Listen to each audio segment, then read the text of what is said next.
शिवाय नमः। ॐ नमः शिवाय नमः। ॐ नमः शिवाय नमः। ॐ नमः शिवाय नमः।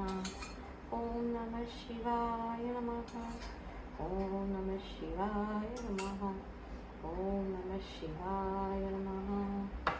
ॐ नमो नमः शिवाय नमः। ॐ नमः शिवाय नमः। ॐ नमः शिवाय नमः। ॐ नमः शिवाय नमः। ॐ नमः शिवाय नमः। ॐ नमः शिवाय नमः।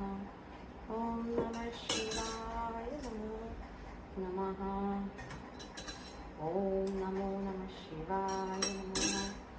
ॐ नमो नमः शिवाय नमः। ॐ नमो नमः शिवाय नमः। आपण शंकराला अभिषेक घातल्यानंतर भस्म लावून घेत आहोत. भस्म लावून झाल्यानंतर आपण पार्वती मातेला हळद कुंकू वाहतो आहे, गणेशाला हळद कुंकू वाहत आहोत. त्यानंतर अक्षदा वाहिलेल्या आहेत आणि आता मी बेलपत्र घालत आहे. अलंकार घालून घेतले, त्यानंतर मी बेलपत्र वाहत आहे. तर अशा प्रकारे मी आपली आजची माझी शिवरात्रीची अभिषेक आणि पूजा केलेली आहे. त्यानंतर आता धूप दीप लावून मी आता आरती वगैरे करून घेते. ॐ नमो नमः शिवाय नमः. ॐ नमो नमः शिवाय नमः. ॐ नमो नमः शिवाय नमः. ॐ नमो नमः शिवाय नमः. ॐ नमो नमः शिवाय नमः. ॐ नमो नमः शिवाय नमः. ॐ नमो नमः शिवाय नमः. ॐ नमो नमः शिवाय नमः. ॐ नमो नमः शिवाय नमः. ॐ नमो नमः शिवाय नमः. ॐ नमो नमः शिवाय नमः.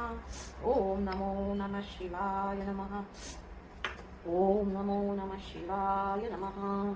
ॐ नमो नमः शिवाय नमः. ॐ नमो नमः शिवाय नमः. ॐ नमो नमः शिवाय नमः. धूपं दीपं समर्पयामि. धूपं दीपं समर्पयामि.